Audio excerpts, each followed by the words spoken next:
Greetings from the Crusader Indoor Soccer Facility here at the Johnson Sports Center. We're here at the soccer facility for this week's Crusader Coaches Show, as this is a big week for soccer. I'm Mike Stetson, Sports Information Director. I want to thank you for watching and want to tell you, this week on the show we have Crusader head men's soccer coach Coe Michaelson, whose 13th ranked Crusaders just finished up a 3-0 road trip in Hawaii before returning home to host Cal State Dominguez Hills. He's going to talk about how the season's gone so far, as well as look ahead to this weekend's action as the Crusaders play tomorrow night, Tuesday, and then they'll be back here on Saturday hosting Concordia in the GNAC opener for NNU and the Cavaliers.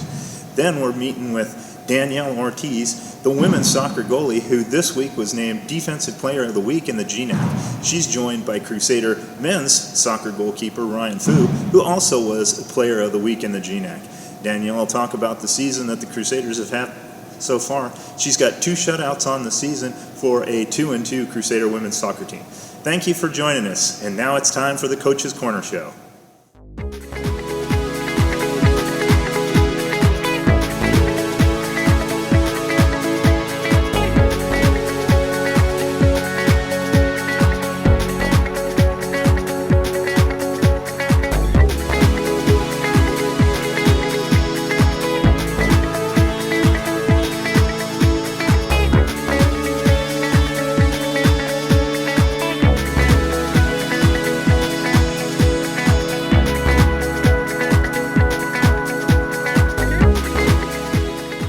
Welcome to this week's Coaches Corner Show. Today we're joined by head men's soccer coach Coe Michaelson, the GNAC and West Region Coach of the Year and coach of the 13th ranked Crusaders, who are coming off a pretty good Hawaii trip to start the year, and they're 3-1 on the season. Coach, thanks for joining us today. Yeah, thanks for having me. Well, let's start off with the trip to Hawaii. I know trip to the Dole Pineapple Factory, probably some little fun in the sun, and oh, by the way, 3 wins. Talk about the trip. Yeah, that's a notoriously difficult trip with, going across 4 time zones and playing teams in difficult conditions, having to adjust to the humidity and whatnot. And then in our case, with the rain out on Thursday and having to play Friday, and then turn around and play Hawaii Pacific on Saturday, who's fresh, and they were certainly the most difficult team we faced on that trip. So that was a very challenging situation. So to come out of that all with 3 wins, we got a lot of comments from other coaches in the region who just said, wow, 3 wins in Hawaii, that's difficult to do no matter how good you are. So certainly pleased with the way that road trip went. I think some of the things that jump out at me, some of the newcomers who had big impacts, Abraham, a pair of goals in the Tuesday win against BYU Hawaii, and then Alex, Player of the Week last week, a goal in each of the first 2 games. How nice is it to see those newcomers step up and have an immediate impact like they did? Yeah, if we're going to perform at the level that we aspire to this year, then we're going to need to have some of our newcomers perform at that high level. And we certainly felt coming in that we had some guys capable of doing that. We had a few holes to fill from last year, but we have a great returning core as well. So we felt like if we could add a few immediate impact guys, that the team would have the capability to be at a similar level to last year. And so I don't think I'm surprised by those performances, but it's certainly good to see that these players who you think have the potential to impact things right away are able to do so. People are going to want to know. We mentioned the Dole Pineapple Factory. Yeah. What else did you guys get to do over in Hawaii? Oh, hit up a few of the different beaches. We stayed on the North Shore in a few houses, so a few blocks from one another. So we were right on Sunset Beach. So hanging out at Sunset Beach and Waimea Bay on the North Shore there. Also went down into Honolulu and spent some time in and around Waikiki and Diamond Head. And some of the guys did some boogie boarding and some surfing and a bit of snorkeling and stuff like that. So certainly mixed in the fun as well, but tried to make sure going in that the guys understood we're here first and foremost to play and to get results. It's not going to make us feel any better in November if we're not playing when we want to be, that we say, oh, but at least we got to go snorkeling back in September. So they did a great job of staying focused, and then we had some fun on the side as well. Then you guys come back, Cal State Dominguez Hills. Yep. 1-0 loss, obviously disappointing. What was it that tilted the game? Because it seemed like on the field, watching the game, it was fairly well matched. Yeah, they're one of the better teams we've faced in the last few years. I think that both them and Hawaii Pacific will be teams that will be in the running for the tournament when the time comes in November. And Dominguez Hills, honestly, on the day, I felt they were better than us. I thought we looked a bit flat, a bit fatigued, and they were just better than us on the day. They got the early goal. I think we kind of came out sleeping a little bit and got punished for it. And we were able to get going later in the second half and start to put them under pressure. And Eric hit the crossbar with the one header, and we had a few close chances. But in the end, two good teams play, and sometimes one's a bit better than the other one. And I thought that was the case for them on Saturday. I wouldn't be surprised though if we do our job. I wouldn't be surprised if we have an opportunity to see them again down the line. So. Talk about Ryan, penalty kick save in that game, and he earned Player of the Week honors this week defensively. How nice is it to see him playing as well as he has, taking over for Alfredo, who obviously holds the career record for shutouts here at NNU. Yeah, I mean, Ryan's an experienced goalkeeper at this level, honestly. He unexpectedly started every game of his freshman year when Alfredo got hurt, so he had 18 games under his belt, and he played a few matches last year as well, including coming on in the tournament. So, he has over 20 games at the Division II level, so he brought experience in, and I think he mentally is ready to say, okay, this is now my chance has come, and this monster in front of me has moved on, and now it's my turn. And I thought he was really good on Saturday. I think for me, probably the bright spot in the game for us in terms of our performance against Dominguez Hills, and that bodes well, because we know that what we've seen so far through the first 4 games, we know that we can count on the guys by and large to put in much better performances than we did against Dominguez Hills. And so if we couple that with what Ryan was able to show us on Saturday, then that bodes well for the team. You don't want to talk about a loss being a good thing, but playing a team like Dominguez Hills after such a high over in Hawaii, does that refocus the guys, bring them back down to earth that we have to play our best every day, we just can't depend on what we did the last time out? Yeah, my message for them was that, every season's going to have highs and lows, and the trick is never get too high, never get too low. But also, it's about how you respond to it when it doesn't go well. And I think there's an element of it as well. I told the guys, the moment you take something for granted is the moment that it tends to be taken from you. So did we take that ranking for granted, or were we reading our own press clippings? I don't know about that, but I think we certainly walk away from that game with an appreciation that you got to come to play every day, and if you don't, then you're going to get beat. There's too many good teams, and that's one of the best teams we've played. So yeah, I think it certainly can provide a point of refocus. But you know what? Over the course of 19 games for us this year, you're always going to have a game or two where things don't go right. So how do you respond to that? I think that's the real key. We'll mention about Dominguez Hill, 2-time national champion, not just making the national tournament. They won it all in 2000 and 2008, so definitely a program that we're looking to emulate and reach the points that they've gotten to. Yeah. Tomorrow, Dominican, last non-conference region game, and then Concordia on Saturday here at home to open GNAC Play. Talk about the upcoming games and what you guys need to do on the road and then home for the GNAC opener.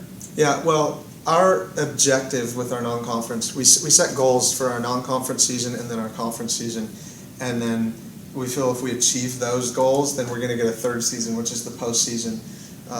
And each of those seasons, we treat it as being a fresh, separate season from the others. And so for us in this non-conference, our objective always was, can we win 4 or 5? We didn't really say which 4. We just said, we'll give ourselves a bogey game in there somewhere. That's just being realistic, but I think setting the bar high by saying we're seeking to win 80% of these games. We can still achieve that goal tomorrow. So the guys have gotten it before each game, an update on our goal sheets, and that includes goals scored and goals against average and these different things that we've set targets for.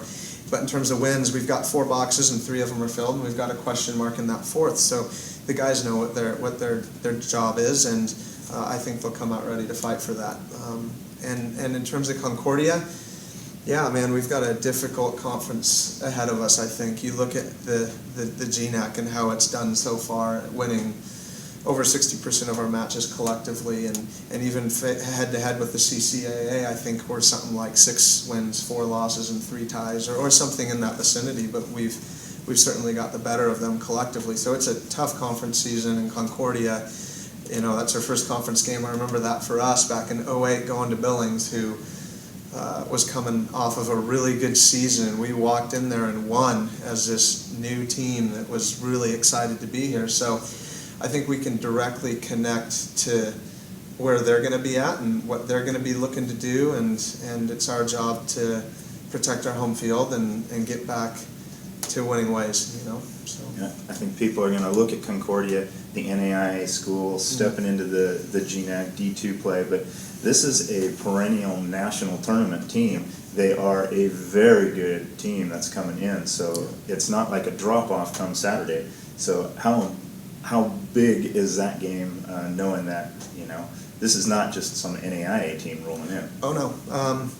They're very good. I have a lot of respect for them, a lot of respect for Dan Berkey. I mean, he is the man in their athletic department, and he's up there on the NAIA list for all-time wins. I played against his teams when I was a player back in '99 through, I guess, '02, and his teams are always blue-collar. They always work hard. They're always committed to get the result.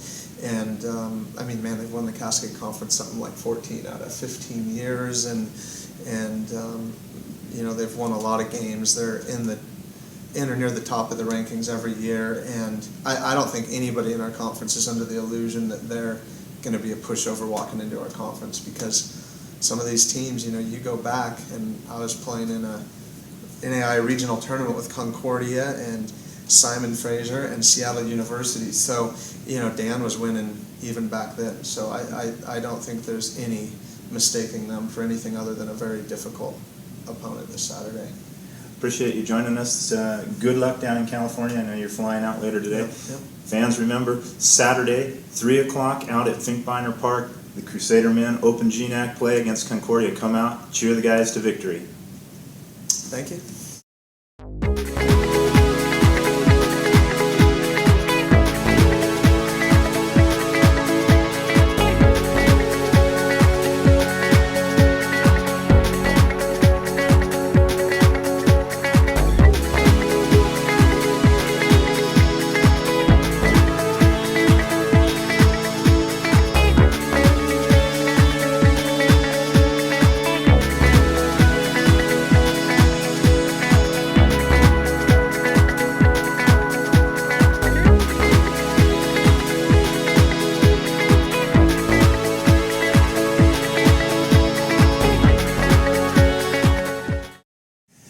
Welcome back to the show.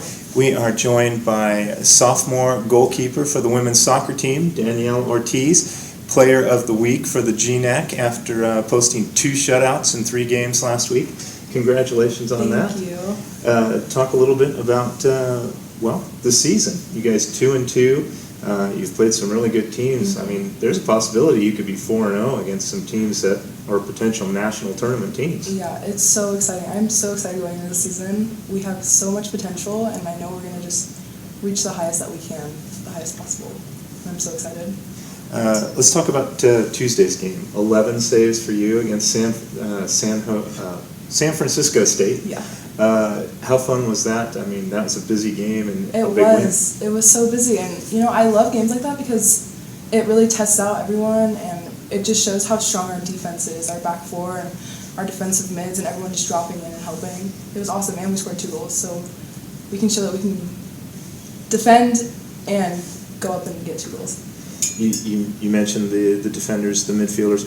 Obviously, shutouts and you earning Defensive Player of the Week, that kind of reflects on them too. So they have to be proud of the effort, as even though they don't get the award that you guys put in. Absolutely, it was. It's definitely not just me as Defensive Player of the Week. It's my entire whole team putting in. We say it's not just the one person who gets the goal. It's the whole team who gets the goal. So. Yeah, but you made some pretty big saves, and I believe a penalty kick save too in this past week. So that's pretty good. Yeah. Tell me about the penalty kick. I mean, that's got to be the most unnerving situation. It's definitely very scary. It's 50-50. You dive right or left, and you choose. And luckily, I dove to the right, and it bounced off my knee. So. And then you guys go down to California. How nice was that? That's home for you, and you got to play in front of the family. It was so amazing. I loved seeing my family. I loved playing there. It was great. We got one win, so. Now this week, off to Rocky Mountain, and then league starts against Montana State Billings. Yes. Excited about getting league started? Oh, so excited. We are so ready. I know it, and I think we're going to do some great things this season. Now, looking at last season, you guys were right with Montana State Billings. I mean, this is a team that was second in the conference by just a couple of points, and you easily could have beat them both games or either game. Yeah.